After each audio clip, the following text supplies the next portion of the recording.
We're back. We draw conclusions. That's all Yeah. I gotta say. That's the intro. Go. Zoom version. We're Zoom zooming. version. Yes, this is awesome. I'm really happy that we're doing this. No, me too. No, yeah. I mean, like when I moved back, I was like, oh, I really hope that we're gonna be able to keep doing this. So Yes, yay. it's awesome. Good on us. So this is We Draw Conclusions, and the first segment is always about art, and so you can go ahead and introduce it because it's a whole thing. Yeah, well, I'll introduce the segment, but I'll also introduce the theme, the overarching theme for our thing. So this one, it's all about Japan. And this is why? Yes, so this is mainly because why Japan? I wonder why. I don't know. I mean, we are Japanese, sure. We're also American. So that's a whole discourse on its own. But we over the summer we visited Japan. We were in Tokyo, Hiroshima, Kyoto, and then a bunch of other places. But yeah, mainly those. So yes. Am I correct? Yes. I'm trying to think of. I think I think it was 5 days in Tokyo, then like 1.5 in Hiroshima, and then like 1.5 or 2 in like Kyoto, and then we flew out of there. Yeah. Yes, sounds right. Yeah. Okay. Awesome. Sure. All right. So, but while we were there, we saw some museums, as we have to, because when I go on trips, I'm like, guys, we gotta go to a museum. So yes, everyone knows that too. So yeah, exactly. You kind of tailor aspects of the trip to you. Yeah, Lucky pretty you. much. They're like, oh, there's an art museum part. Yeah, that's for Emmy. We're going for Emmy. I'm like, correct. Yes. So we did go to one in Tokyo. I think it was called like the Traditional Japanese Art Museum, I think. Yeah, that sounds right. Yeah. So it was literally it was just traditional work. It was all, 2D medium stuff. It's paintings, drawings, and like and historical works that have like been from like hundreds of years ago, things like that. But even besides that, was there any pottery or anything like that? I was just gonna say, yeah, there's pottery. There was also sewing, like tapestry making, as well as like clothing making. So they showed traditional Japanese robes, and kimonos and all that stuff. Yes. Yeah. Right. So there was like obviously a history aspect of it. But I mean, but the history aspect is also, all included in the art part. But yeah. So we went there, and I really enjoyed it. What did you think, Dad? It was awesome. No, it was good. I enjoyed it a lot. We found a lot of pieces. Once again, the non-contemporary art always is much more see, not modern, contemporary. But it always makes much more sense to me, because obviously there's some element that I can always latch onto. It's like, that looks like a bird, or that looks like something, even though it's stylized, or it's, in the use of the medium maybe different than, than like some Western art, right? There's more, I don't know, I think of more brushstrokey kind of things in the East, in the Japanese art, right? As opposed to like a whole, there aren't the same things where you paint a whole canvas, right? Western, like I'm kind of more used to, or Western side art, I think of, it's all painted, the whole thing is painted, like Bob Ross paints in the whole thing. Like most of the Eastern art or the Japanese art that I remember was like, it's the canvas, and then there's things drawn onto the canvas, but the whole canvas isn't filled in. Right. That's kind of a thing that I remember. It's been a month or something, or two, and old guys kind of don't remember everything, but that's the impression that that it made on me. Right. Yeah. Okay. So that's interesting for you to yeah. So I was actually going to get into that sort of like So yeah, so you would just briefly mention how you kind of have these sort of visual associations, but with like between Western and Eastern art and stuff like that. So yeah, that was something that that I kind of noticed when I during my personal experience visiting that museum, was seeing these, like, it was just a large collection of pretty much just Japanese and Chinese, but mainly Japanese, works, and it was all under the title of traditional. and it was all under kind of the guise of historical, like traditional, like painting and stuff like that. And yeah, like you're saying, sort of almost illustrative, almost like, you know, stylized, not like fully covered. Like it didn't look like, you know, it didn't have like a certain look that you kind of associate with like what like, for example, what we saw at the Chicago Art Museum, right?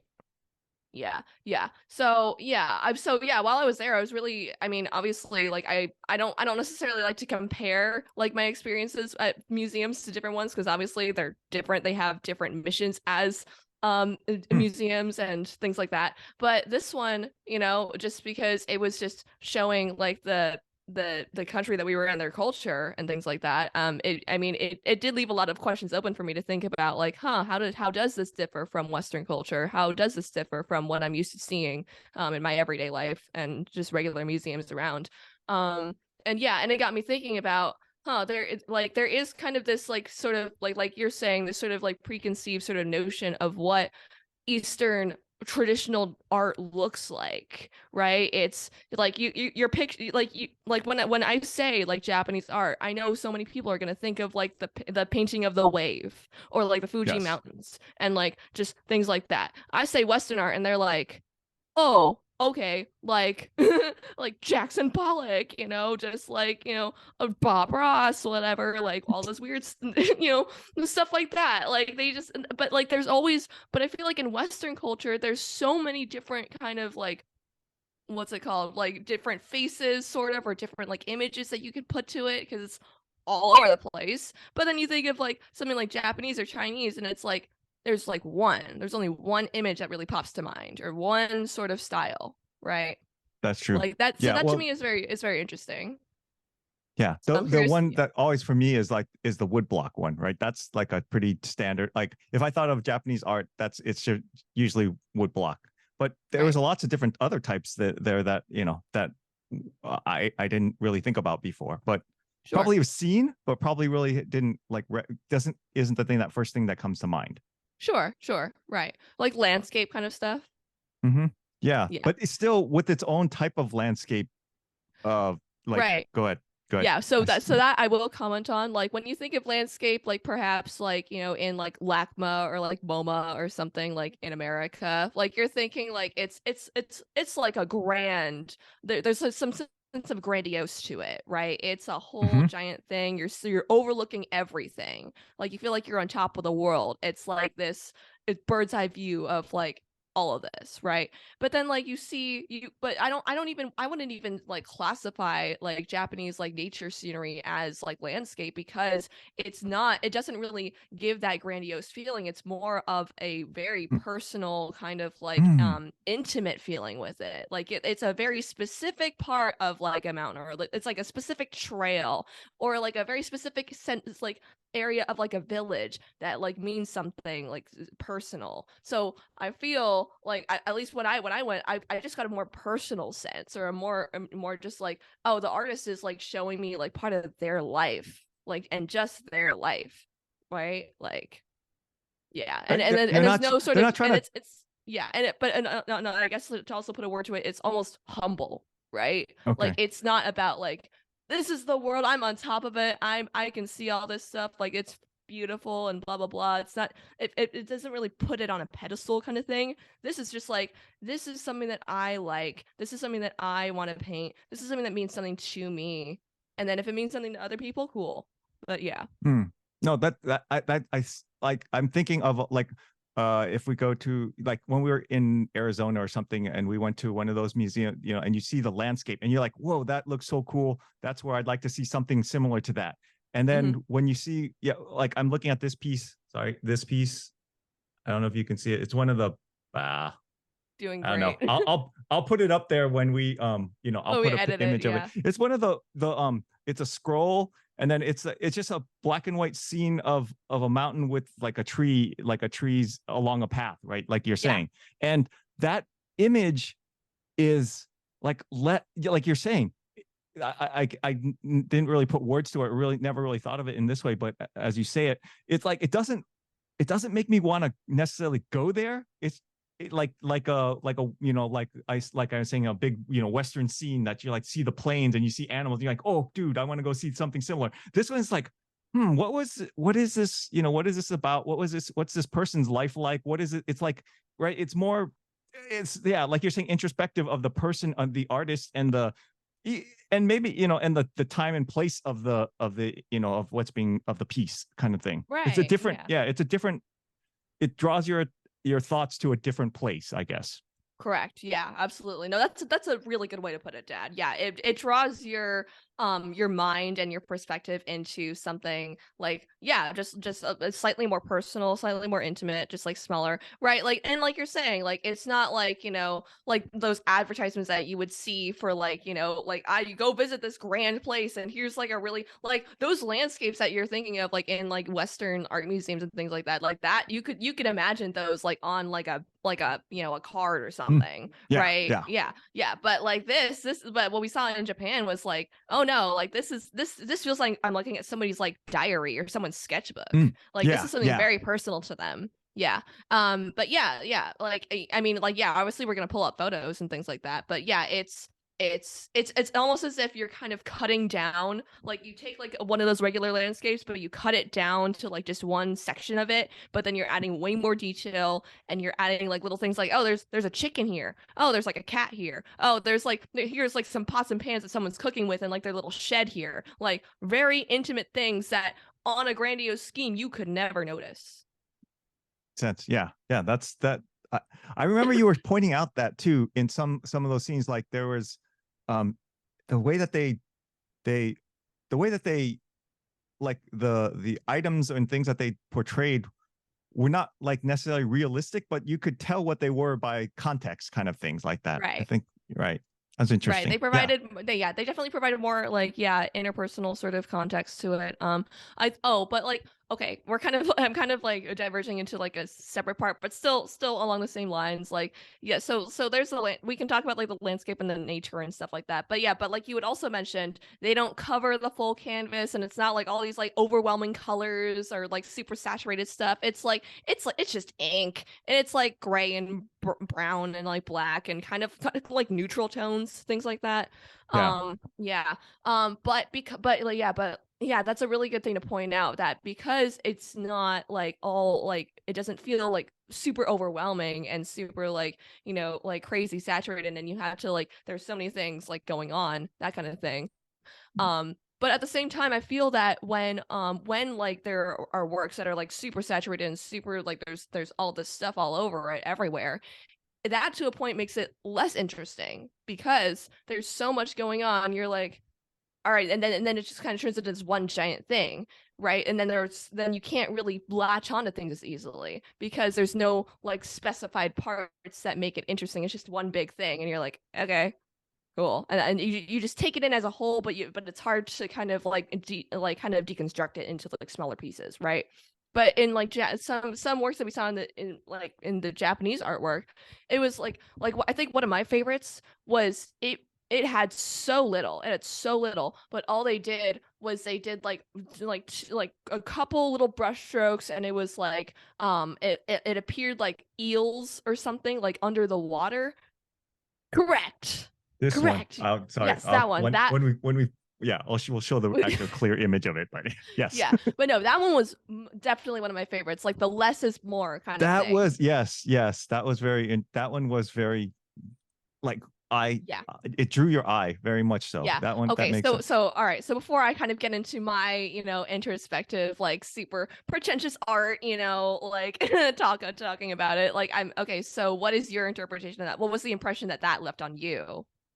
Yeah, I can see what you're saying about, like, I guess it allows you to look at individual pieces, or be able to focus on individual, like there's another one with the flowers, and that's the Yeah. flowers are the only thing that are colored. The other ones are subtle greens and shades of black and stuff like that, but the flowers are specifically colored, and so you're Mm-hmm. drawn to those colors. So I'm not sure, I mean, I would guess that it's not a good or bad thing. It's Mm-hmm. just that, like, it's a different, like seemingly Western art allows you to more like take the image as a whole, right? Sure. Yeah. Right, it, like you're saying, and you're not specifically drawn to a piece, but you might be like, once again, going back to that the image of the landscapes of Western landscapes and stuff. You see the whole thing. You see the plane is the object of the piece versus the grass that may make up the plane, right? And in that way, it's harder to focus on the plane, the grass on the plane. Maybe they don't. That's not really what they're trying to achieve, though, either.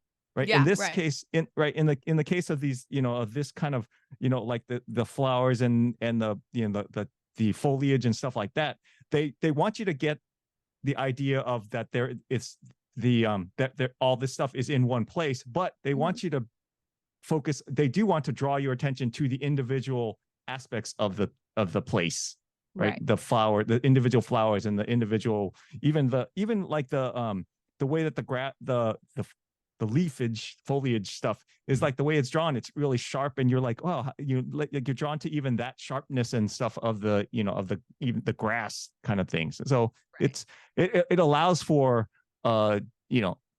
just the specific interaction with that part of the piece, right? Yeah. Oh yeah, definitely. Yeah, and I think a part of it is, it's at the end of the day, if you look closely at it, it's not. It just doesn't feel like they're like I'm not saying like layers in like the more philosophical sense, but more of like layers in just the physical sense of like the medium. It's not like layer after layer, like impressionism of just like colors on top of each other and all this like brightness and all this stuff going on. It's a one brush stroke and they're done. Right. Yeah. It's there's just so little, but yet because there's so little, there's so much more that you can get from that. It leaves more room for more things to kind of come from it. So do you think your art is more is your art influenced more by that Western style of having layers and complexity and a tendency for some, like, I'm just thinking, I'm not saying once again, not saying like not putting a value on it, but like when you have layers, there are certain points in a piece where you can kind of not, like, you don't have to focus on being precise about certain aspects of it. Whereas you do this kind of art, like each element of the piece has to be precise. You can't cover it up because it's on its own. Like the lines in the foliage and the lines in the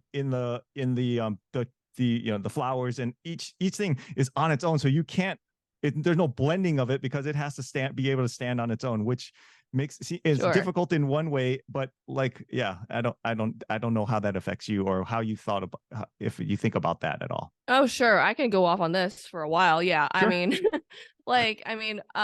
So like the main sort of like my main favorite like mediums to work with are charcoal and graphite.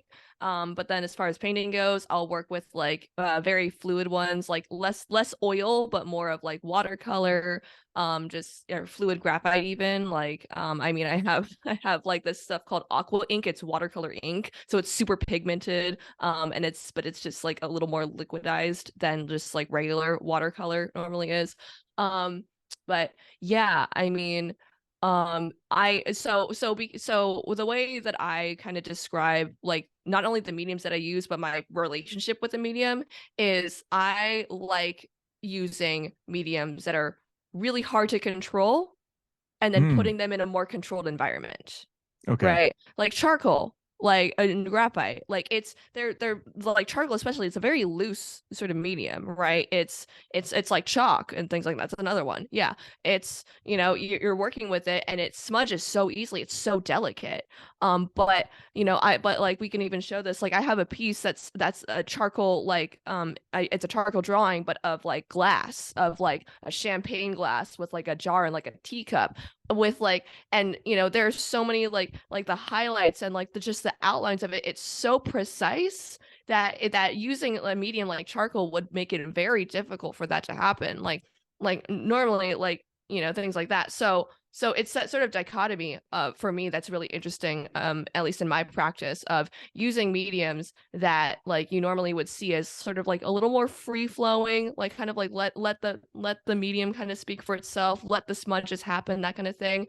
But I like to challenge myself and put them in way more, I wouldn't say like confined, but like just very, very specified and very just like that's the only way I can do it. Just that. Yeah. Very specific.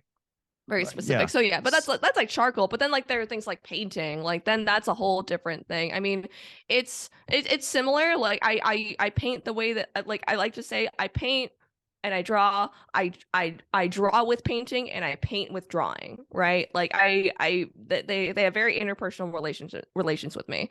But yeah, so like with painting, especially when it's like fluid and things like that, I think that painting in that sense really like allows me to, I feel like just aesthetically it allows for more of just like the flowiness and the sort of like letting loose of the control. But at the same time, the drawing and the sketchy kind of side of me is like, ooh, I liked having that flowiness, but I also want to actually like come in and kind of, what's it called? What's the word? Kind of like mess around with it, like mess up the flow just a little bit and actually show that in the finished piece for people to see that exact dichotomy or sort of that contradiction. So, yeah. So the pieces though on the ones that we saw, like they are using well, I mean, depending it seemed like their ink was very controllable and they used it in such a way that was very controlled and Yeah. detailed and fine. And so it didn't like the flowiness that you're speaking of does not kind of, except for maybe those, well, in certain pieces anyway, like the ones Sure. the flower and the foliage one, that is like very precise. It felt Right. very Japanese because of the precision of it. It's the precision. Yes, absolutely. Right. But then, Yeah. Sorry. I was also going to add. So, do you know the 9 principles of Japanese art?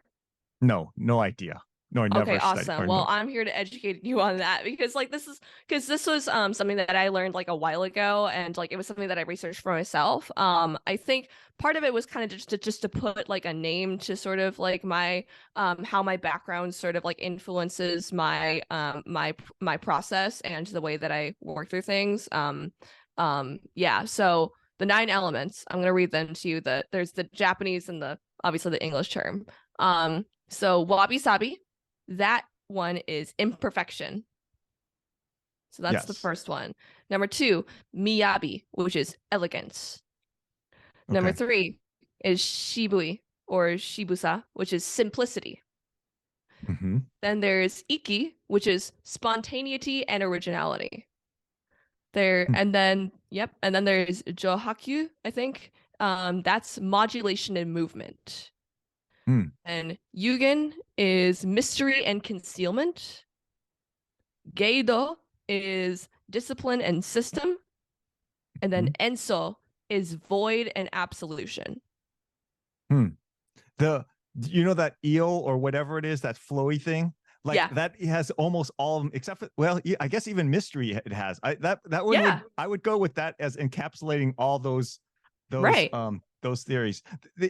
The imperfection is hard. I guess if you get down to the smallest level, you can see the imperfection of the stroke or something maybe. But as an overall piece, like that once again we'll bring it up. But that piece is just all those things that you mentioned, or I feel that all those things from that one piece. It feels like that. Yeah, like I said, encapsulates all those 9 principles. Yeah.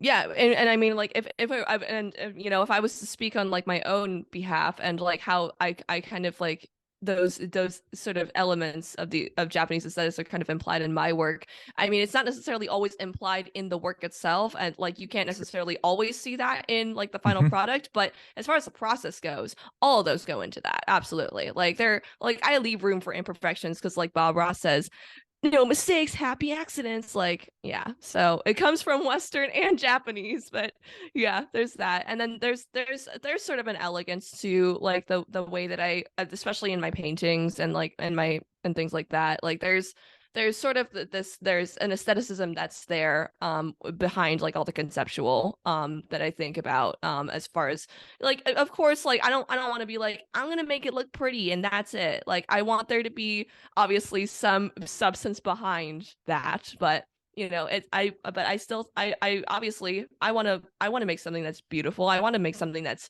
is aesthetically pleasing to people. I mean, if whether they get the concepts first or not, like at least it looks cool. So, but that's obviously not the only reason I'm doing it. But yeah. And yeah, then there's simplicity, spontaneity, modulation of movement, mystery. Yeah, I mean, it's all there. It's all there. So Cool. Trying to see. Yeah, there's always spontaneity. How does that come across? What or how do you convey that? right. So that I feel, I mean, yeah, that's definitely one of the tougher ones to kind of Yeah. explain for sure. I mean, that's obviously because you can't really tell that based off of like a final product. You can't. I mean, and like, and people can say that about their process, but who knows, right? But I think part of it is, I think it doesn't necessarily have to do with like, oh, I'm not going to come up with an idea. I'm just going to go and just do the thing. Like, sure, that you can call it, that can be spontaneity in a sense of its own. But I think it's also spontaneity as in like, you might have a preconceived idea or, and you might have like a set kind of direction on where you're going. But if things don't go, start heading towards a different one, it's, oh, you know what? I'm going to be spontaneous and kind of let it do that, and then see where that leads me. Right. So there is that spontaneity in there. And then obviously Iki, it's spontaneity and originality. So then it lends itself to, obviously letting you go to a direction that you wouldn't even think of yourself. So that in itself would be originality. Sure. Cool. That makes a lot Yeah. of sense, I think. I don't know. Yeah. I'm I as don't close as I can, as close as it can make sense to me. That Right. Well, sounds I good. mean, I Yeah. gave you vocabulary, so that's something for Yeah. you as a tech guy to kind of Yes. like kind of latch Yeah. onto. So Yes. Yes. That makes sense for yeah. me anyway. Like, Yeah. yeah. I'm trying to like so those principles, like, can you use those principles to in other contexts, or is it not appropriate to use those in other contexts? Like in Western art, can you judge a Western piece by that, or should you even try? That's a like I mean, that is a great question. I mean, I think, well, I mean, I don't know if that's necessarily like something that you can like implicate like onto like the artist itself or like the yeah, actual context that's already there. yeah. But whatever, but I mean, as far as how you interpret the work, then yeah, of course, like those can come in, sure. Like these are just elements of like Japanese aesthetics, not necessarily art itself. So Hmm. as far as conceptually, yeah, then go crazy. I mean, Okay, but it's not really fair to like judge them against it, because that's not necessarily no, their no. philosophy. I mean, another like Right, yeah, of yeah, course. I mean, like, of course, like if they explicitly say that, like, hey, I'm doing this based off of like Japanese philosophy or like Japanese tradition and things like that, and then you're like, oh, okay, bet, let me see what you got. Like, okay, sure, okay, sure. But I mean, yeah, I don't know. I feel like, with like Japanese art, you kind of just like or Eastern sort of art, you kind of like there's almost I don't want to say assume or presume or anything like that, but you can kind of imagine those things already being there, so you necessarily have to worry about that. But art from anywhere else or like outside of that context, then I mean, that's where it's up to the interpreter of the viewer. So That's I guess that's where you get the art critics going, I can see where he's been influenced by blah blah blah, right? sure, Or some, because they pull in some, because there's like, I'm sure that each culture has its own philosophies around art, right? And so then right. a particular artist might have taken influences actually really have taken influence, and then it's up to the overly knowledgeable expert to like say, oh well, Sure. I see the influences of this in this particular aspect of the piece and blah blah. All And the so white collar white folk, yeah, they know yeah, what's up. Sure. yeah, so whatever. Yeah. Whatever. Yeah. Cool. Yeah. But yeah, no, that's just something interesting that I learned. And I mean, like, as far as like, like how it relates to me personally and like my personal identity as a Japanese American. I mean, I grew up in around Western culture, right? But like there's always been like implications of Japanese culture in my life that just I never really had the need to identify or make known really to anybody but myself, because it was just a thing that was there. So as far as like learning about these principles, it was just I mean for me it just felt like putting just it wasn't just finding like a new vocabulary stuff. It was just putting names to things that were already there, that already existed in my process and already in like my line of thinking when it comes to art. So, But do you so like you say you are born you're raised in a Western context. So yes. where like why do you think you have those things already in your thought processes before you even had a name to it? Why how did you think they got there?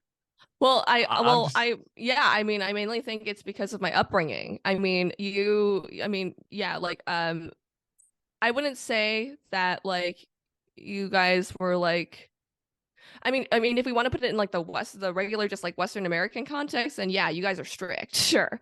But you guys always like, you know, placed importance on hard work and gratitude and being humble, all that good stuff. And, I don't know, I've always just generally just from what I've learned from you guys, has always just been some underlying sense of appreciation, for what has been given to you, and just kind of like what's been provided, and just hmm, what like work with what you got, that kind of thing. And so and I feel that kind of goes into sort of my like certainly do have a perfectionist side to me, and like it just as personality wise and as an artist. But I think because I am also just a generally, I would like to think of an appreciative person, like that lends me to just be okay with mistakes and be okay with like small things that don't always go quite right. So that's where like wabi sabi imperfection, things like that. But I'm not going to go through all of these no like no individually, but like no, it's really fascinating though to think of it that way, is that your upbringing doesn't necessarily specifically address those right, design philosophies, but that upbringing kind of leads you down that path. right, because that's, I mean, Japanese culture, like you're saying, we are Western. I mean, we're Americans. No, I mean, we're nothing. There's no way that we're not Americans. But right. but we still have some sensibilities that be passed down from our grandparents, parents, and grandparents, right? And so Right. those things have a similar line to them that still exists in Japan. And so the practices and the way that you were raised, like not explicitly but implicitly leading to a design or an artistic philosophy. That's kind of Yeah. a fascinating kind of, that's really interesting. Honestly, the connection kind of makes sense because the way that you're raised and how what values are put on you as a person can lead to the values that you put on importance on as an artist, so that Hmm. I can see how they could flow. But to like you're saying, you as an American teenager, like to pick up, to have your art influenced by like Japanese kind of thinking, Hmm. uh, had to come from somewhere. And it doesn't Yeah. come from pop culture. It came from the way you were raised. And since your mom and dad not being artists and pushing those philosophies on you, because we didn't have names to those philosophies Right. at all, but just the upbringing itself kind of moved you in that direction. That's fascinating. I mean, that's just an interesting insight. Really Yeah. weird. Yeah. No. Yeah. No. I mean, I go to a weird art school. We're all about insight, and looking back on our backgrounds and all that stuff. But yeah, no. But I think just also just as a personal journey. I mean, yeah, like it wasn't necessarily ever my intention to really put a name to any of this, but like because I'm in such an environment where like everybody's thinking about that and puts such like a huge like influx, or importance, you know, just a pedestal on identity and all that stuff. It's like, huh, it makes you think about that kind of stuff. So, yeah. Yeah, just don't think too much about that stuff. No, then I get to the pronouns, and I get the Zers, and then I get to I become transracial. Like, no, we're not. I'm good. Okay. Yeah, just you have to rein it in somewhere. Yeah, Cool. no, of course. There are boundaries. I know where they are. Yeah. All right. So So what's the conclusion to that? What's your conclusion? Yeah, I mean, well, I mean, like you've asked me before, like what I usually get from like art museums Mhm. besides, getting to teach you about it. Like it's cool. But yeah, but I think I wanted to mainly talk about the traditional art museum because that left a really big impression on me and left for a lot of self-reflection and right like you said, some insights into my upbringing in a Western culture, but kind of the dichotomy of like my being surrounded by Western pop culture and all that stuff, but still and having whitewashed parents, but still like having those Japanese principles passed down one way or another. It's interesting. Cool. Awesome. Also, the That art sounds was good. amazing. So yeah, Yeah, it was that's really all I cool. got. We'll keep putting stuff up. I'll Yeah. put pictures of them up, but that of stuff Yes. we took. I Yes. think we were allowed to take pictures there, right? There was some I would place where like. we weren't supposed to It take was pictures, right? public, right? Yeah. I Yeah, mean, I'm just double checking in my mind. I'm like, did no, we like I violate think it? I googled it after, and like they have Okay, pictures from there, okay, so I think we'll be okay. okay. I thought there was somewhere where we didn't. Maybe that I don't remember where that was. We weren't supposed to I take don't know, pictures. man. Okay. Oh, it Anyway. was. Oh, you know what? I think that was the immersive art museum, Oh, which is the one probably. that Yeah, maybe you're that. gonna talk about. Okay. Transition. Yes. So, so my section is on this. It was called the Team Lab Museum or something like that. I'll put up a picture of it somewhere. But it was a it was a well, I don't know, what do you call it? Like a experiential art? What is it? Like, I don't know what you call it. What do you call it when I it's just like wanted. I just said it was an immersive immersive? experimental That's art. Yeah. immersive. That's what. So you're actually in the middle of the. It's installations. That's the word I'm looking for. Like they're Correct. art installations, and you physically interacted with those art installations. Yeah. The first one I remember was, and the first one, yeah, this one okay. So the we had to take off our shoes and socks, and we walked up a ramp, and there was water running down the ramp, and so you're walking up this wet ramp, and then there's a waterfall or water dripping down from the ceiling, and there's light on it, and that was it. And I was like, I don't know what I'm supposed to get from that.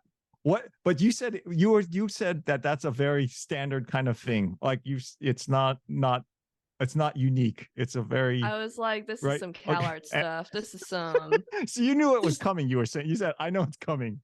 I mean, as soon Cool. as we were walking down the hall and then I saw that out, and then like I was like, I bet there's gonna be nothing after this. I bet this is it. And then it was. I was like, yup.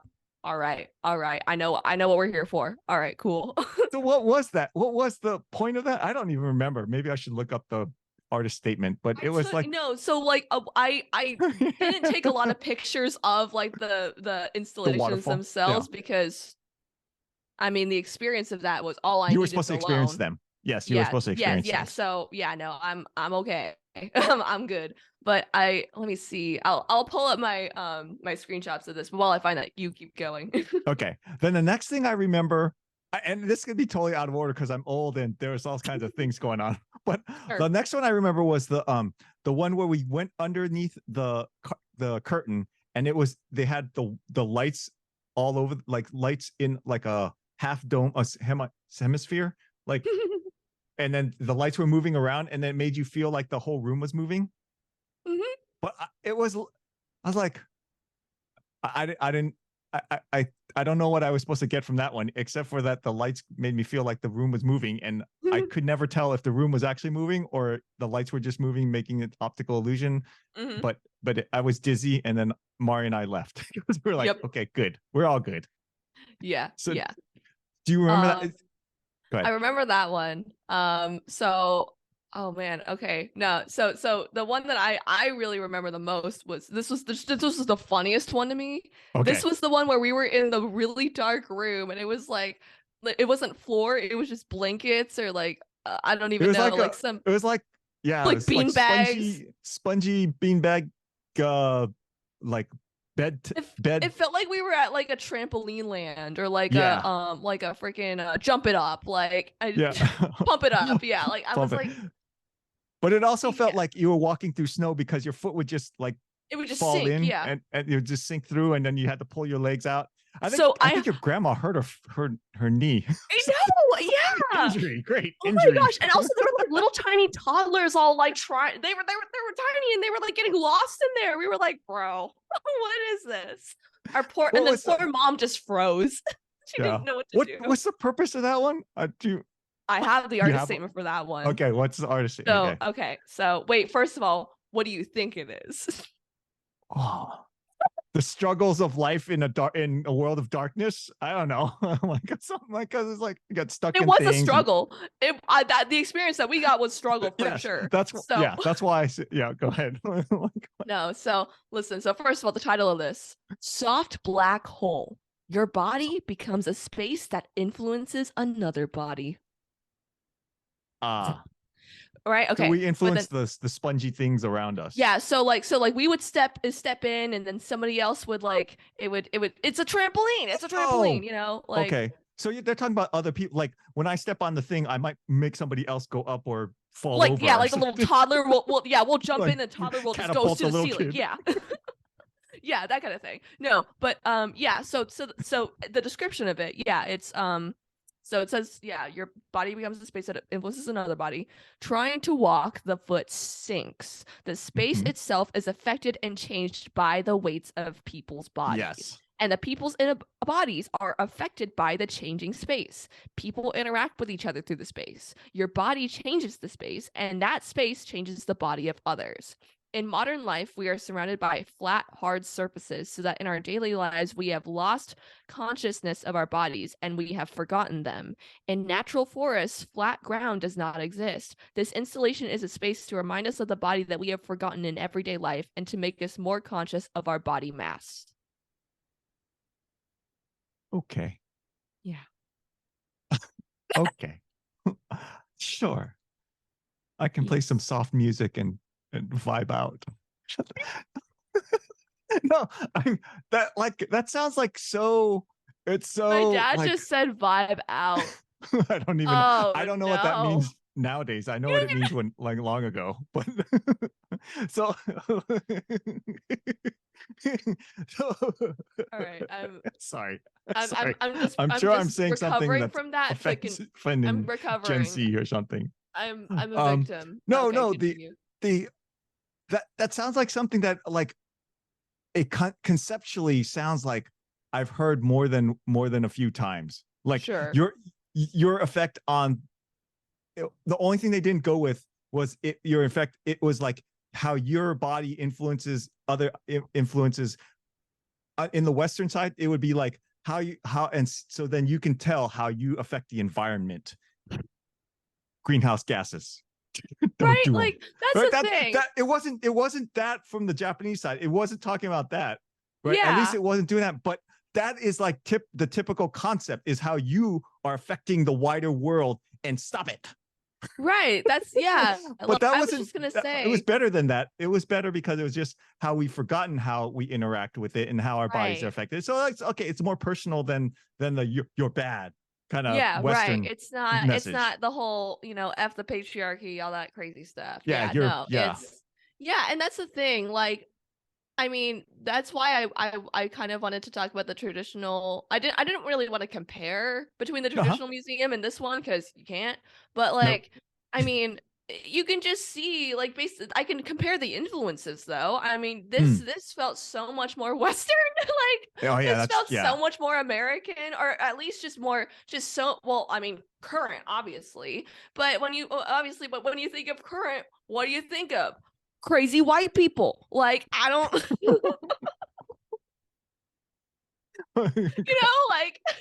all you hear about. I don't know. Well, especially in the art world, right? Oh, well, yeah. Right. That's what I mean. If you think, that's all that you think of. Well, yeah, because you think of the privileged white folks, and they have nothing to do but think because they have all their money, so they do weird stuff. Yeah.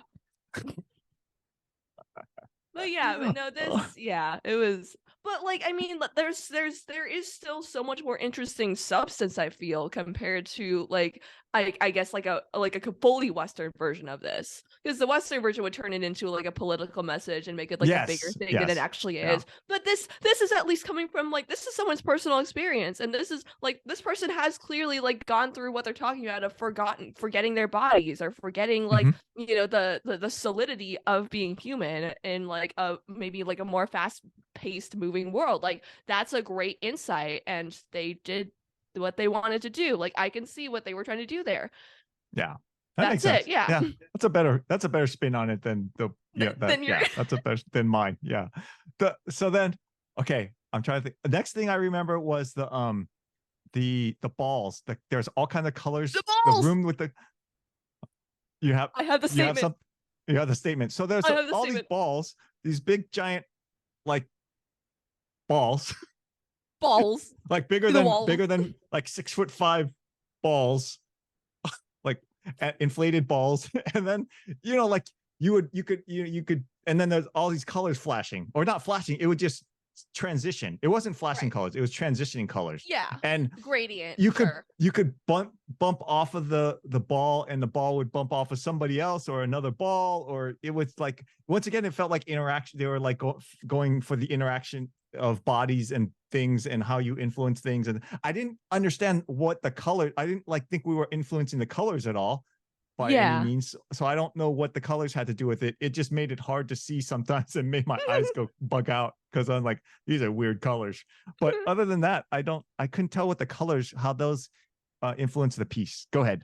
What's the statement? Right. So, well, okay. So I always do the title and statement. So title was expanding three-dimensional existence in transforming space, flattening 3 colors and 9 blurred colored. I don't even know what that sounds. Maybe so there's the Japanese translation is much better. Probably. Yeah, let's go with that. I'm gonna go with that. So yeah, the space is filled with spheres of light. Yes. People move through the spheres and enter the space. Yes. When the spheres change color, the space itself shifts between a collection of spheres, forming a 3-dimensional space and a flat color wall. Okay. So, yeah, when people move through or strike them, the spheres change color and emit a tone specific to that color. The surrounding spheres respond one after another, resonating and emitting the same tone and light color. I think because so many people kept touching it, like we didn't really get the full...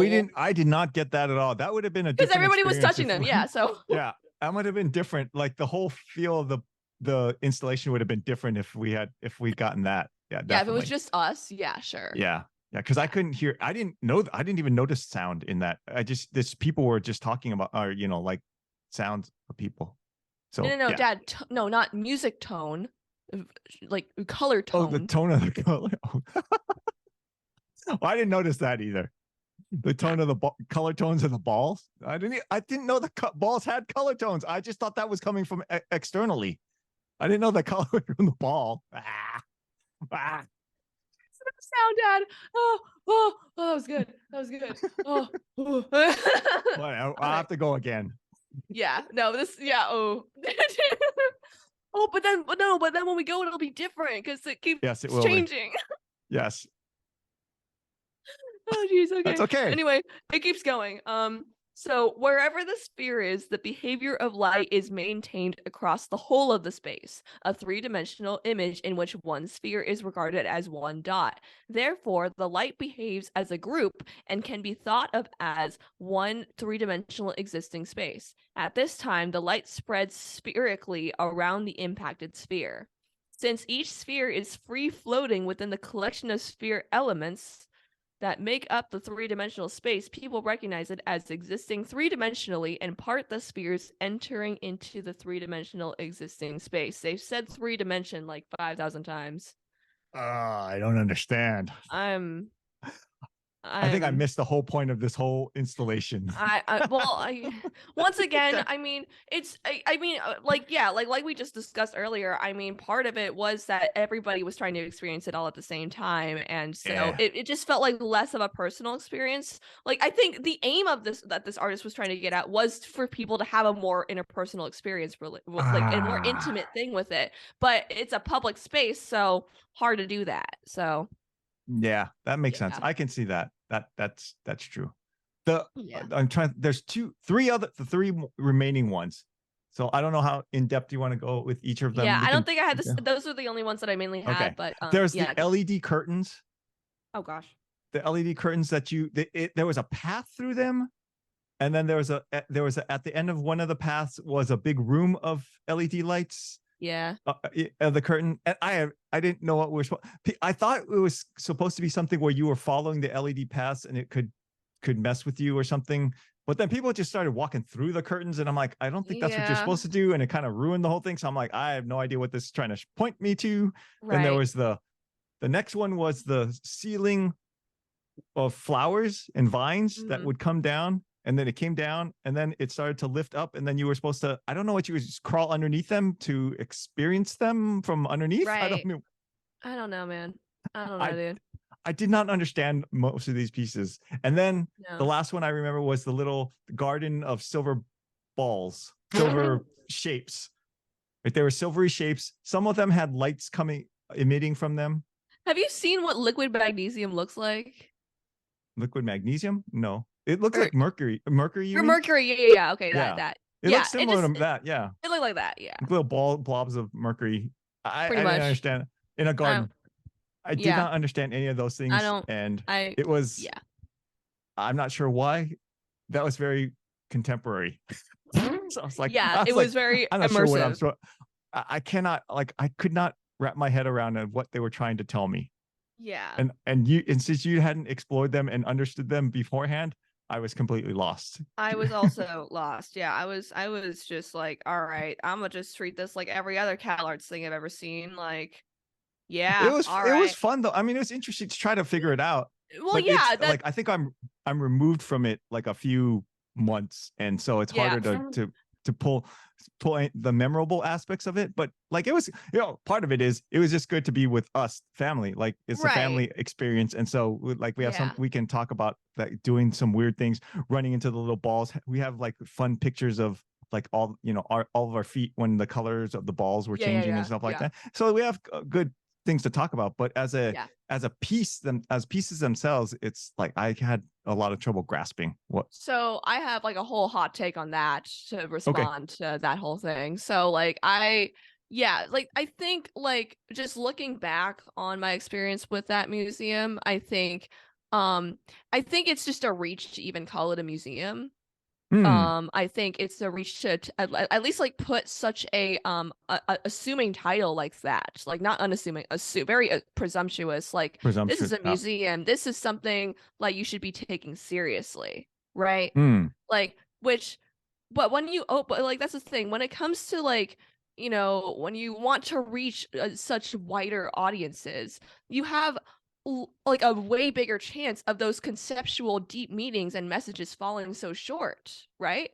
Like because like you're saying, like we came there as a family and we had fun, and that was great, but like there's so much less of a chance for us to go in there and actually take it seriously like we did at the traditional art museum, because like we're like like I feel that if it was just us and it was like a private tour, like we would be a little more susceptible to the more deeper meaning, and we could actually like figure things out more. But because it's open to the public, people are there for very different reasons, like a wider range of like some people are taking it seriously, some are absolutely not. I mean, we saw there were people that were like like you said, just walking through like the parts that you probably shouldn't have. Like nobody knew how to respect a space like that. Nobody understood the protocol of like art museum, like that kind of stuff. So then that just fully I actually like that dude that was talking about bodies changing other bodies.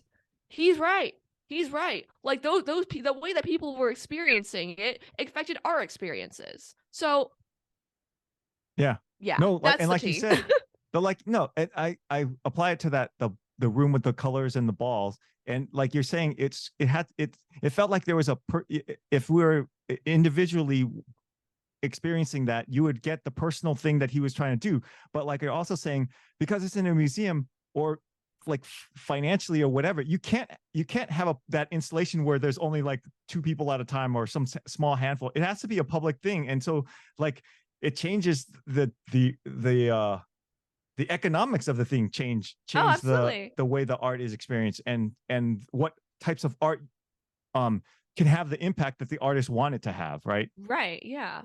Yeah. No, Interesting. and Wow. so and that just brings into like question of things like, I'm back in school, so I'm reading about this kind of stuff. But like, there's so many artists that are like, there's like I was just reading in a class like how this one artist, she's a black woman and she's queer, and like she has like a very specific like messaging behind her work, but her style is that of what's called purism and like formalism, which is I don't think you know much about it. That's okay. You don't really need to know. It's very much it's formal, it's pure, it's about purity. It uses geometry, it uses like some sort of like architectural stuff, and that is kind of associated, that style is often associated with like a certain background of people that are not black, that are not women, that are not queer. And so she was sharing her experiences about like how, because she has this certain style, she often will get lumped in exhibitions with those types of people, and then her message completely gets lost because she automatically gets her work just automatically gets like assumed and just bunched in with those people who have their own separate meaning. So Hmm. yeah, and so it's just that kind of thing of like, like if people like it depends on the, not only the intent of the artist, but the intent of the exhibitioners, the installation people, it's the museum, it's the, what is the goal, what are they doing, like, yeah. Oh, so then I can see how that could potentially influence you because, like, Yeah.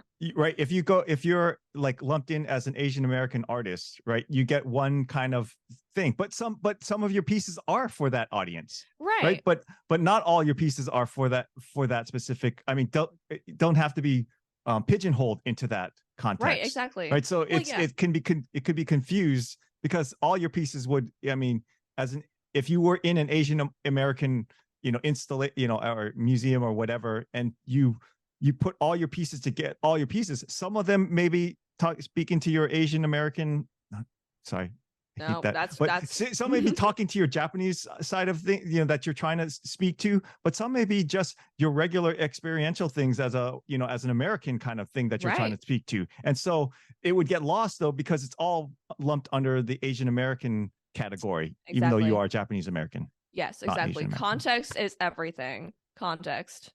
I can't stress it enough. It's the biggest thing that I've learned since I've gotten to art school. Like yeah, it's context, intention, not just of the art. And it's just, don't be narcissistic. It's not just your intention. It's everybody else's too. Like bodies affect bodies, like that dude just said. Yeah, Cool. yeah, My conclusion is yes, that, like you're saying, it's not really an art. It felt more like the kind of like, in our context, in San Jose, the Children Discovery Museum. It's more right, like, right, it's more of an interactive fun space that you can kind of play around with things, and the artist may be trying to do something real, and if they achieve it, it's really, it's like good on them, because it was hard to do in a very public space. Like, you have to just, I mean, I don't think all those pieces were designed to be consumed at a mass, in a mass stage, right? correct. they're Yeah, they're probably, they want people to interact with it, but like the scale of it, of the people interacting at one time, is influencing what people can get out of it. And so exactly. if what they were able to do was very, like, they did, like, I keep going, some didn't mean it to, or did not assume that it, or did not know that it was going to be in that context, or did not design for that big of a context. And so Right, whatever meaning you could actually get out of it that they were trying to convey is, as a testament to how, their abilities. But right. it was a tough, a tall challenge to overcome. Yeah. So Yeah, yeah, yeah. No, but great for them getting audiences. They're getting, yeah. people to look at their work and experience it. Yeah. So good for them. All right. You have the pop culture, or the, yeah, pop culture section. Yes, I do. Right. So we've kind of just been going pretty back and forth pretty often about, Eastern versus Western stuff like that, Japanese, American, that whole dichotomy. So yeah, but I kind of just wanted to open the floor for us both to speak about just our personal experiences, just as, not necessarily just as just Japanese Americans, people that that grew up in a country that interned us. But like, just living in like surrounded by Western, but still having that, Japanese background, and then visiting the country of basically of our origins. So I was wondering, what you can speak on about that. What I can speak on, the thing that, and so I think well, this obviously, but I've been doing the Duolingo to learn Japanese because that is the one thing that I felt uh most conscious of, is that Mhm. is the language. Obviously, you go to a foreign country and you hear, but it's like there was a part of me that was like, really, like, I don't know why, but I should know some of this. I Mm. should know it better than I do. I should have, like, and I don't know why there's any should behind it, but Right. there's I was just gonna there's ask you about why you felt the should there part. shouldn't Yeah. there is, I mean, I guess partially because we're Japanese descent, and so you're like, why don't I know any, why do I not know more of my hereditary language than I do? But Sure. being in Japan, it's like this feels like, I don't know, it feels like it just felt like I got the sense that I should know and be able to at least navigate this world without feeling like a complete outsider, because I'm not a complete outsider, because I know, well, I like, there's some aspects of our culture that were handed down, that that we still identify with, that we can still feel, that isn't completely hasn't been completely removed from us by being Americans. Right. Right. And so there's that part of me that goes, there should, and like there's all kinds of like uh clothing, like especially traditional like kimonos and things like that, and pottery, or housewares and things like that. I'm like, we grew up with those things. They're not an everyday thing, but those are very familiar to me. Not so much as to you, because we didn't have all the teapots and things and all the Sure. traditional cookware and flatware that we had at my house. But I mean, I got a rice cooker. yeah, there you go. But just like just those kinds of things, just being around those things, it's like, yeah, those are normal. A lot of those things were normal to me, and so it should have felt more normal. I mean, it feels more normal than it would to the standard, Western American that that is of mix of some other descent, right? Right. There was more connection for me than the average American, and so feeling when the language is being spoken, it just felt like I should know there's some familiarity with it, because I've heard, like, my grandma would speak in Japanese, and so I could hear the word, I could hear the tones and things and be familiar with it. It's just like there's something about it that there's something that made me feel like I should know more of it. That's just from the language side of things. That was the biggest takeaway for me from being over there. And so go ahead. What about you? Yeah. Yeah, I know a few Japanese words here and there. Yeah, for sure. I mean, it's like it made me think about like how growing up, like you guys taught us like certain words that like I like the English words I genuinely can't say because it just feels so wrong. Like when someone says like chopsticks, I'm like it just doesn't Yeah, process. I'm like, I'm sorry, I what? don't process that word at all. Or like It's really when hard for someone me. says soy sauce, I'm like, I'm sorry. What is that? What is that? And Yeah. then they like show you. I'm like, oh yeah, what? Yeah. Yeah, those are some words, and then so that is where, for me, that's where, like I was saying, that's where I got I should know this language better, because when you hear the one or two words that you can pick out of the air and know what they mean, you're like, I wish I knew more of it, because I could Right. then communicate, and it'd be it'd be much more interesting to be able to communicate and walk through life without just struggling through it Yeah. because of language.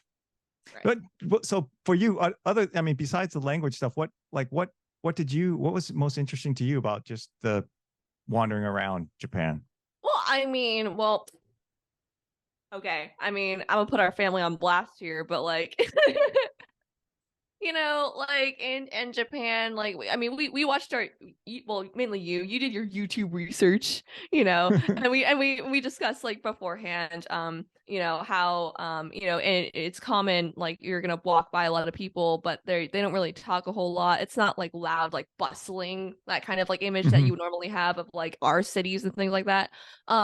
So, it just felt like awkward to be talking super loudly and things like that. So it was just like, okay, like, it just felt like it didn't necessarily feel like an obligation for me to not like talk a whole lot. It was just, I'm gonna read the room and respect people, Yeah. Yeah, that kind of thing. So our mom didn't really mom and her side of the family, because I mean they grew up in Moraga, which is the whitest part of San Jose, or just the Bay Bay Area. Area. Like, Yeah. It's pretty yeah, and close. I mean she grew up thinking that she was white. Like that's another just funny part of this. Like she grew up thinking that she was white to the point where like she asked her mom, my grandma, "Hey, I want to meet a real Japanese person." And so our grandma, she brought like these like a foreign exchange students from Japan in high school, and they just stayed at their house. And then we actually ended up meeting them while we were there. So that was really cool. But it's so the origins of that story is just really funny. Like our mom is white. It's always our joke with her. She's very Hakujin. Yes. But yeah, but like we would be walking the streets, and like we would like, you and Mari and I were faster walkers, that kind of thing. But we'd like be up ahead, and we'd be like, talking to amongst ourselves, just like, like this, whatever. And then we'd hear them just in the back, like, okay. Yeah, I think that, so you put a good phrase, like read the room, right? Yeah. I think to some extent that like mom forgets that sometimes, and I think we could have. That's why Like, she's white. Yeah. I don't. Well, that's an indictment of something. Anyway, so but like reading the room is like very me anyway. Yeah. I don't know how close I pass it on to you guys, but that's very important to me because I think it works. that's from grandma a lot, my Yeah. mom a lot. Yeah. And so, but I think we would have gotten, without me doing my YouTube research on what we were supposed, sorry, but we would have been in Japan, and I would have been, I think I would have understood that people weren't being allowed in first place. And so maybe Yeah, me too, it's not right. like you're not, yeah, because it's just that part of the thing I'm hoping, well, it came from, like, I'm used to it, but reading the room and understanding like what other people are doing and like to fit in. That's right. And that's the other very Japanese thing, is to fit in, because you're not supposed to stand out and make a big, it's, scene. Yeah, big scene. So that is a big part of Japanese culture that definitely has been passed down from us to you, from grandma to me to you, right? Is to not necessarily stand out. It's hard. I don't know how you apply that, because you're an artist. You kind of have to stand out, but how do you stand out without standing out, right? So so that's actually something that like so I have my thesis coming up, and just for people to know sort of the context of that, my thesis is going to be about our background as Japanese Americans, but I don't want my work to be like a historical like lesson on like what happened, because I think like sure, it'll be good for people to like know about that, like the historical context is important, but the main goal of my work is more for a cultural lesson than a history lesson. So going into like what it's like growing up in the country that imprisoned our grandparents and all that stuff, things like that. But just like the dichotomy of I love, I don't know, I learned that word recently and I've been using it a lot, but just there's just like the dualism of westernization versus maintaining our Japanese morals and things like that. So for me, yeah, so that was actually a point that I wanted to bring up, but that great transition. Yeah, I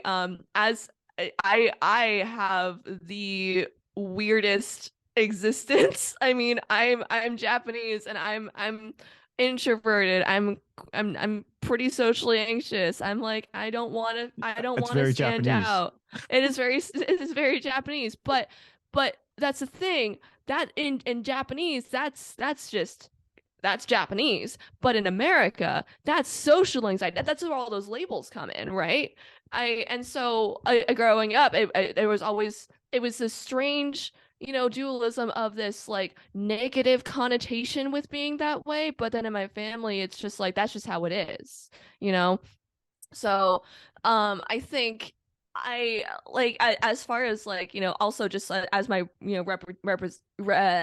reputation and career as an artist, I mean, I'm aware that like what I have to, my work has to stand out, but I don't necessarily have to stand out. That's the way I think about it. Like I Hmm. don't need to be the one making like all these, I don't need to be out there protesting. I don't need to be out there, I don't need to be an activist or anything like that. But I can just let my work speak for itself because I have a lot to say, not using words, So, Hmm. Okay.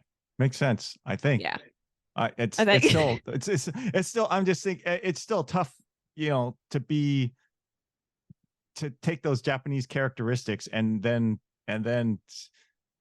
you still have to overcome them to some extent to be, because the art world is just not that same kind of context, No, yeah. right? I mean, yeah, there's not a whole lot of there are a number. I can think of a number like of Japanese artists that are well regarded, right? Sure. There are, but it's like it's it really is, I think, for their art pieces and not for their stances on external to the what not necessarily what their art is. Well, I guess it is what their art is saying, but Hmm. yeah, I'm not sure where I'm going with that. But other than it just seems like not Japanese not typical Japanese practice to be an artist Right. Well, and be yeah. famous for it. Like to do the art Yeah, that's is one probably thing. is very Japanese. Like like you talk about the wabi sabi, that whole art movement where you have a broken teacup or broken piece of art, and then you stitch it together with gold, Yeah. put it back together with gold, and it's like that. That kind of art. I'm sure there's tons of people that have done that art and done it very artistically well. It's just that all we know is of the style and the process, but not the actual artists. Right. And that seems like a very Japanese thing, that you like the woodblock. I Yeah. know there's specific artists that are the woodblock artists, but it's like we know the type, the style, and the pieces, but we don't know the artists. I Yeah. guess that's what I'm. Yeah, that's the road that you are going down. It's like you know the style and the art, but not necessarily the artists. Is that Yeah. kind of I mean, in a sense, sure. Which, like, I mean, that doesn't freak me out. I'm like, okay, I don't need everybody to know me. Like, yeah. makes sense? Anything else? Japanese culture wise, how did you I like the mean, food? What did you think of the oh, food? oh, dude. Okay. I think just not just the food experience, which was, bro, I'm never eating Japanese food ever again from here. That was amazing. No. But I mean, but like it was the restaurant experience that really stood out to me Oh, because okay. like yeah, like we've talked about this, like oh man, we're obsessed with this whole thing. But yeah, it's like it like okay, like to kind of as just a contextual kind of comparison, like in America, you go to like a Japanese or Korean restaurant and they have like a wide like range of things to choose from. They got sushi, they got ramen, they got udon, they got donburi, they got, blah blah blah blah blah, all that stuff. But then you go in to one restaurant in Japan and it's like it's ramen. All they sell is ramen. That's their specialty. That's all you're gonna get there. You are there and you know what you're gonna get. And you know that it's gonna be darn good because it's their specialty. So that's the only thing that they can work on and perfect and make just so delicious. Like so what's gonna be good? And then you walk around and then there's a tempura place and it's just tempura. You walk around, there's just a sushi place. That's it. Like it's that I feel that it's so good. It's so good. That's all I gotta say about that. It's so good. Yeah. Yeah, that I think that was one of my takeaways too, that the specialization and Yeah. the thing about that makes it interesting is that they're all, because they're all specialized small little shops, they're not they're all mom and pop shops. They're all small, or Hmm. there's a few chains obviously, but Sure. for the most part there's the majority of them shops seem to be like that's the owner owns it and runs the shop, and that's it. And so I'm not sure, like, just the Western or American context just isn't set up to do that kind of to do that kind of Yeah. have that kind of specialization in restaurants. Right. It's not necessarily a bad or a good thing. It's just different. Yeah, And obviously, because the economy is different, like the government's different, everything. Yeah, sure. yeah. But the specialization would, if restaurants could do that here, like that would be something. That'd You be what you crazy. would kind of like need is like a warehouse with a lot of different those specialized places inside of a warehouse, That's right? true. That would be something like That that would would, be, yeah. like this your specialty is tonkatsu and or or some kind of pork Yeah, dishes it would need in to be and in some sort of like established closed space yeah, sort of like thing. yeah, Yeah. But then at that point it wouldn't be like it would just be one business like split up into little things here maybe, and but there. if it was, Maybe. yeah, I think we went to some place like that down in San Gabriel. Mm. It was Oh a yeah, it was huh. it was something like that, but I don't, it still wasn't as specialized. Like there was a burger place, there was a pizza place, there was a Right. Mexican place. It was like that, but it wasn't like almost dish specific Well, that's places. what I'm saying. Yeah, That would just be one giant business split into little parts. yeah, But like that's then, true. but if it was like if we could just like revamp our malls and Mm, like because like those are where the different businesses are in one giant like yeah, establishment. Like if we revamped our malls and it was just and the restaurants were just like boop boop boop boop, then yeah, I would be there for that. Yeah, cool. but Any yeah. conclusion from Yeah, that I guess cultural now we got to do our experience? conclusions. I mean, yeah, I mean, Japan was amazing. It was just really special for all of us because this is something that we've been planning for so long, but then COVID happened and all that good stuff.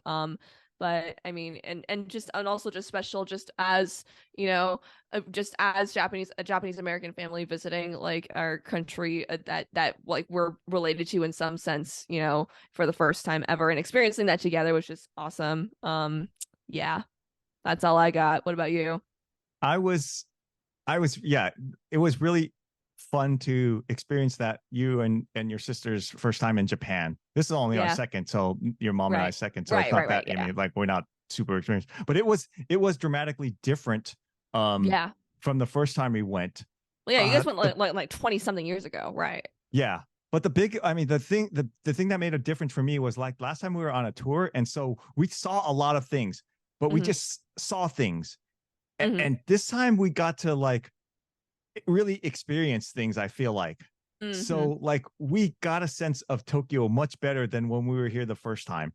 We we didn't see as much of Tokyo, but what we saw was like felt like a like an actual experience, like actually being in Japan and not just Right. sightseeing, I guess is what. And so yeah, my hope is that we get to go again with you and your sister and whoever else, but to do it again every, I don't know how often we could do it, we could Yeah, I afford to do it, know. Right. but being able to do it more, a few more times in our lifetime would be, Awesome. would be something that I really look forward to. It was it was yeah. And if each time we go with someone who's experiencing it for the first time, that Yeah. that would be fun as well, because Yeah, if just add, me and my sister get like, married or whatever, then like and yeah. bring new, Yeah. bring spouses, and then after that another trip where you bring kids, grandkids, or Kids, some yeah. whatever. Or Yeah, even like there's the that spouses like parents spouse, too, yeah, like yeah. something like that, just adding to that, like as an experience. And like I said, the there's two different types of experience. Like the the tour thing is interesting because you get to see a lot of places, but you feel Yeah. like you don't go to a random restaurant on the street. You don't do all these, you don't, it's there's just not the same amount of time to do the freelance kind of just wander around kind of things. So Yeah. that's difficult. But this time we didn't, obviously we didn't see all the different like when we went last time, we went saw all these different castles and we went all over the country and stuff like that. Yeah, yeah, But yeah. this, we didn't do all the things, but the things we did, I felt like we, we really got to enjoy them and Well, really feel. yeah, it's kind of going off of like during our Chicago episode when we were talking about, we had gone on that walking tour, but everything kind of felt advertised. It kind of just felt like, we prefer the personalized kind of like Yeah. experience with like a tour guide. So like yeah, Like you're saying, like we didn't go all over the place, but the places that we went to, it was a more intimate experience because we were walking through the streets with people. We were walking with with somebody who was like recommending his favorite restaurants, like not necessarily like famous restaurants, but just restaurants that he likes Hmm. and like or that a regular local would like. And so that just felt even more special. Yeah, absolutely. Cool. All Cool. right, Emmy, that sounds great. I'm glad we got to do this again, and hopefully we'll get to do this Yes, soon. me too. I was Yeah. speaking of the next time that we do this, I mean, Uh-huh. I've already a couple people know about our podcast now because like I've asked some of my friends and classmates for some feedback just as listeners and things like Oh, that. okay. And I've had a couple people say, "Yo, I would look you want to do that." So we could have interviews at some point. Oh, good. Oh, that's great. Yeah, that would Yeah. we'd love to have somebody on and talk to them Yeah. about their art. And that's one of the things we wanted to do is like, yeah, just Yeah. talk to other people about what they art and how they think of art and things like Yeah, that. It exactly. always helps me because yeah, it'll be yet another voice that can confuse me. Yes. Yeah, exactly. Well, I mean, like, I feel it's gonna be funny because I feel like I'm gonna be like the modulator between like someone really, really confusing and then you on the other end, and Yeah, I what feel does like I'm that kind of mean? in the middle, kind of. So, We'll yeah, see. we'll see. Sounds or actually, well, we can also go the other way where you're trying to get your questions asked about them and their process and That things like too. that. And I Oh can come in yeah, and no, go, can it's a you little elaborate both. that Yeah, for me? Because I have no idea what you guys are talking about. So that yeah, it can go both ways. That yeah, actually, those absolutely. could be the segments, right? The different segments would be me Yeah, listening to you guys and then yeah. the other person trying to explain something to me. Yeah, and then we can even leave like, and I'm sure the other person would have questions for you too. Sure. Yeah, so How technology could help them in their or what sure, how it might sure. influence their And art or yeah, something. no, that's the thing. Like I have a lot of friends who are like multimedia installation artists Oh, and they that too. use video and like sound and like all these technological pieces into their work. Hmm. So yeah, I'm sure you would have some stuff Oh, to say cool. about that. So Nice. yeehaw. All right. It was good talking to you. Good talking to you I'm just too, gonna Dad.